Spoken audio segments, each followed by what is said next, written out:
कानपुर देहात में बुलडोजर की कार्रवाई के दौरान हुई मां बेटी की मौत के मसले पर सियासत गर्मा गई है। इस बीच सीएम योगी आदित्यनाथ का एक पुराना बयान वायरल हो रहा है, जिसमें वो गरीबों के हित में बयान दे रहे हैं। सीएम योगी का ये पुराना बयान ऐसे वक्त में सामने आया जब कानपुर देहात के मसले में यूपी की सरकार की नीतियों पर विपक्ष के सवाल खड़े हो रहे हैं। तो वहीं इस मामले पर बीजेपी ने भी अपनी प्रतिक्रिया दी और सपा पर पलटवार किया। यूपी सरकार ने एसआईटी टीम का गठन कर दिया है और एसआईटी से एक हफ्ते में रिपोर्ट तलब की है।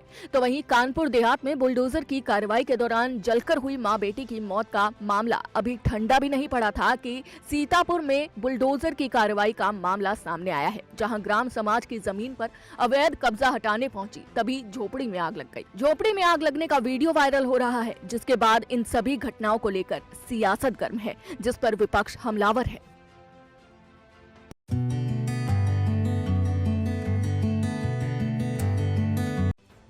प्रधानमंत्री नरेंद्र मोदी ने दिल्ली के मेजर ध्यानचंद स्टेडियम में आदि महोत्सव का उद्घाटन किया। इस दौरान प्रधानमंत्री मोदी ने आदिवासी स्वतंत्रता सेनानी बिरसा मुंडा को भी पुष्पांजलि अर्पित की।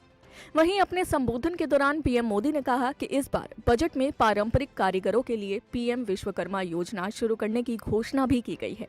विश्वकर्मा के तहत आपको आर्थिक सहायता दी जाएगी, स्किल ट्रेनिंग दी जाएगी, अपने प्रोडक्ट की मार्केटिंग के लिए सपोर्ट किया जाएगा। साथ ही पुरानी परंपराओं और कलाओं का जिक्र करते हुए कहा कि ऐसा लग रहा है कि भारत की अनेकता और भव्यता कंधे से कंधा मिलाकर खड़ी हो गई है। ये भारत के उस अनंत आकाश की तरह है जिसमें उसकी विविधताएं इंद्रधनुष की तरह उभर कर सामने आ जाती हैं। ये अनंत विविधताएं हमें एक भारत श्रेष्ठ भारत के सूत्र में पिरोती हैं। प्रधानमंत्री ने कहा कि जब विविधताओं को एक भारत श्रेष्ठ भारत के धागे में पिरोया जाता है तो भारत की भव्यता दुनिया के सामने उभरती है। ये आदि महोत्सव इसी भावना का प्रतीक है। आदिवासी महोत्सव का आयोजन 16 से 27 फरवरी तक दिल्ली के मेजर ध्यानचंद नेशनल स्टेडियम में हो रहा है। प्रधानमंत्री कार्यालय के मुताबिक इस आयोजन में 200 से ज्यादा स्टॉलों में जनजातियों की समृद्ध और विविध विरासत को प्रदर्शित किया जा रहा है।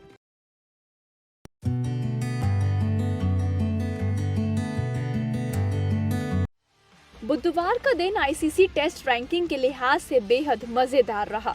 दरअसल भारतीय टीम आईसीसी टेस्ट रैंकिंग में नंबर 1 बनी, लेकिन महज 4.5 घंटे बाद फिर से ऑस्ट्रेलियाई टीम नंबर 1 बन गई।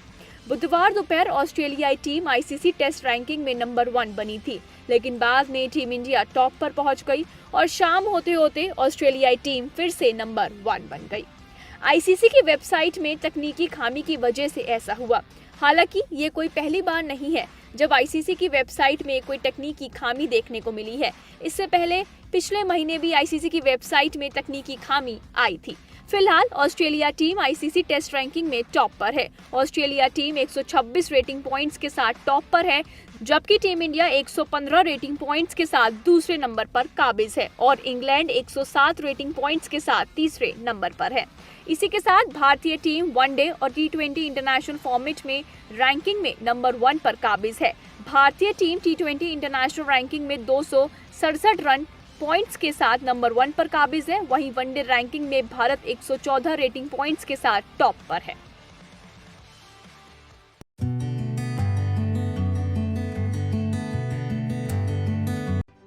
तुर्की और सीरिया में आए विनाशकारी भूकंप में मरने वालों का आंकड़ा 41,000 के पार पहुंच गया है और लगातार मलबे के अंदर जिंदगियों की तलाश जारी है। इस विनाशकारी भूकंप के बाद बेघर हुए हजारों लोगों के सामने कई मुसीबत खड़ी हो गई है। तो वहीं दूसरी ओर तुर्की पुलिस एक्शन मोड में है, जहां तुर्की सरकार ने भूकंप से तबाह हुई इमारतों को बनाने वाले बिल्डर्स और ठेकेदारों के खिलाफ एक्शन शुरू किया था और 130 लोगों को गिरफ्तार किया था। और अब तुर्की पुलिस ने सोशल मीडिया पर भय और आतंक पैदा करने के आरोप में 78 लोगों को गिरफ्तार किया है। तुर्की पुलिस ने कहा कि उन्होंने सोशल मीडिया पर पिछले हफ्ते आए भूकंप को लेकर भड़काऊ पोस्ट शेयर कर डर और आतंक पैदा करने वाले लोगों को गिरफ्तार किया है। तुर्की के सुरक्षा महानिदेशालय ने कहा कि उन्होंने भड़काऊ पोस्ट करने वालों में 613 लोगों की पहचान की है और 293 के खिलाफ कानूनी कार्रवाई शुरू कर दी गई है। इतना ही नहीं, पुलिस महानिदेशालय ने आगे कहा कि 46 वेबसाइटों को बंद भी कर दिया गया है। इन वेबसाइट्स पर भूकंप पीड़ितों के लिए आय दान को चोरी करने का आरोप है। गौरतलब है कि तुर्की में 1939 में आए भूकंप में लगभग 33,000 लोग मारे गए थे, जो बताता है मौजूदा भूकंप त्रासदी तुर्की के इतिहास की सबसे बड़ी आपदा है।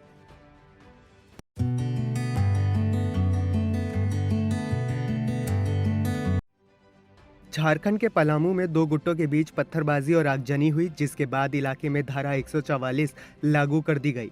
दरअसल पलामू के पांकी में महाशिवरात्रि के तोरण द्वार को बनाने को लेकर दो पक्षों के बीच विवाद हो गया था, जिसके बाद उपद्रवियों ने आसपास के इलाके में पत्थरबाजी करते हुए आगजनी कर दी थी। इस हिंसा के बाद पांकी बाजार को छावनी में तब्दील कर दिया गया है। वहीं सियासी दलों ने इस मुद्दे पर जमकर रोटियां सेकनी शुरू कर दी हैं। AIMIM के अध्यक्ष असुसुद्दीन ओवैसी ने कहा कि जामा मस्जिद के सामने गेट नहीं लगाना चाहिए था, ये पहले से पुलिस के सामने तय किया गया था। यह संघ परिवार की साजिश थी और बवाल करने में वो कामयाब हो गए और सरकार शांति बनाए रखने में चूक गई। तो उधर बीजेपी ने वार किया। बीजेपी ने राज्य सरकार पर आरोप लगाते हुए कहा कि झारखंड में कांग्रेस और सीएम हेमंत सोरेन ने तुष्टीकरण की राजनीति कर झारखंड को बर्बाद कर दिया है। इसी के साथ जिला प्रशासन के अनुरोध पर सरकार ने अफवाह फैलाने से रोकने के लिए पूरे जिले में इंटरनेट की सेवा को 16 फरवरी तक अस्थायी रूप से बंद कर दी है।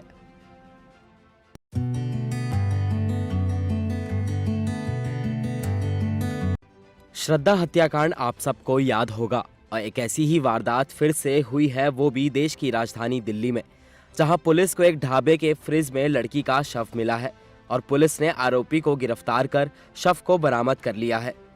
ये मामला दिल्ली के बाबा हरिदास नगर थाने का है। यहाँ निक्की यादव और साहिल गहलोत लिव इन रिलेशनशिप में रह रहे थे। पुलिस के मुताबिक साहिल गहलोत किसी दूसरी महिला से शादी करना चाहता था और इसी बात को लेकर दोनों के बीच कहासुनी होती थी। बताया जा रहा है कि निक्की ने साहिल से साफ साफ कह दिया था कि अगर उसके साथी ने किसी दूसरी महिला से शादी की तो वो उसे फंसा देगी, और माना जा रहा है इस वजह के चलते आरोपी साहिल गहलोत ने निक्की यादव को मारने की साजिश रची और फिर इस अपराध को अंजाम दिया। निक्की के परिवार वालों का कहना है कि साहिल को भी मौत की सजा होनी चाहिए। इस पूरे मामले पर ADM विक्रम सिंह ने बताया कि उन्हें मंगलवार 14 फरवरी की सुबह सूचना मिली थी कि एक लड़की की हत्या कर उसके शव को ढाबे में छिपा दिया गया है और पुलिस ने मौके पर पहुंचकर शव को बरामद किया और जांच के बाद साहिल गहलोत को पकड़ा गया। पुलिस की पूछताछ के दौरान आरोपी साहिल गहलोत ने कई खुलासे किए और बताया कि उसने निक्की की हत्या 10 फरवरी को दिल्ली के ISBT के पास कार में गला दबाकर कर दी थी और हत्या के बाद वो लाश को लेकर गाड़ी में घूमता रहा। फिर उसने एक ढाबे के फ्रिज में उसे छिपा दिया। इस मामले में ये भी पता लगा कि आरोपी साहिल ने जिस दिन सुबह निक्की यादव की हत्या की, उसी दिन शाम को उसने दूसरी लड़की से शादी कर ली।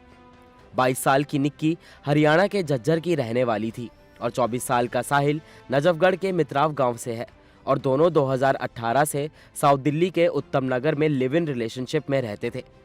निक्की साहिल की मुलाकात 2018 में कोचिंग में हुई थी। साहिल स्कूल के बाद जनवरी 2018 में उत्तम नगर की करियर पॉइंट कोचिंग में SSC एग्जाम की तैयारी करने लगा और इस दौरान निक्की ने उत्तम नगर के ही आकाश इंस्टीट्यूट में मेडिकल एंट्रेंस एग्जाम की तैयारी शुरू कर दी थी और दोनों में दोस्ती हुई और बाद में प्यार हो गया और दोनों ग्रेटर नोएडा में किराए के एक मकान में साथ रहने लगे।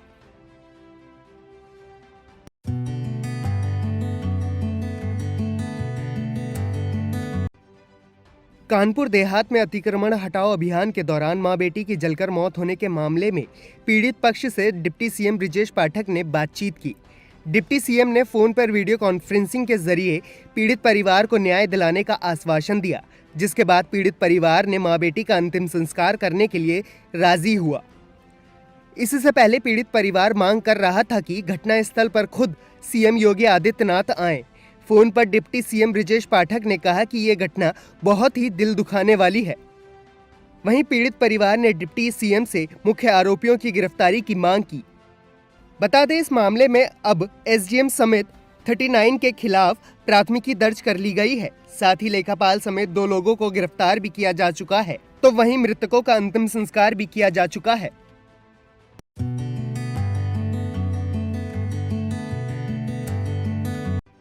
पाकिस्तान के कप्तान बाबर आजम ने एशिया कप के आगाज से पहले भारतीय टीम के पूर्व कप्तान विराट कोहली को लेकर एक बयान दिया था। उन्होंने विराट कोहली के खराब फॉर्म को लेकर एक ट्वीट किया था और कहा था कि ये दौर भी गुजर जाएगा, जिस पर विराट की तरफ से भी प्रतिक्रिया सामने आई थी। विराट ने ट्वीट कर लिखा था, thank you, keep shining and rising, wish you all the best. उनका ये बयान काफी वायरल हुआ था क्योंकि इसके बाद बाबर आजम काफी खराब फॉर्म में आ गए थे। बाबर आजम पीएसएल के वर्तमान सीजन में पेशावर जालमी की टीम का हिस्सा हैं। इस दौरान उनसे विराट कोहली को लेकर दिए गए बयान को लेकर राय पूछी गई। इसके जवाब में उन्होंने कहा, एक खिलाड़ी के तौर पर कोई भी इस दौर से गुजर सकता है। उस समय मुझे लगा कि अगर मैं ट्वीट करता हूं तो शायद किसी की मदद हो जाए और थोड़ा कॉन्फिडेंस मिले। एक प्लेयर के तौर पर मुश्किल परिस्थितियों में आप हर एक खिलाड़ी को सपोर्ट करने की कोशिश करते हैं। उस समय मुझे लगा कि वो करना चाहिए था और शायद इससे पॉजिटिव चीजें निकल कर सामने आए, कुछ चीजें जो शायद प्लस पॉइंट साबित हों। बाबर आजम भी दुनिया के दिग्गज खिलाड़ी में से एक हैं। हाल ही में उन्होंने आईसीसी का एक बड़ा अवार्ड भी अपने नाम किया है। बाबर आजम को आईसीसी ने पिछले साल का सर्वश्रेष्ठ खिलाड़ी चुना है। साल 2022 में अंतर्राष्ट्रीय क्रिकेट में बाबर ने 2000 रनों के आंकड़े को छुआ है।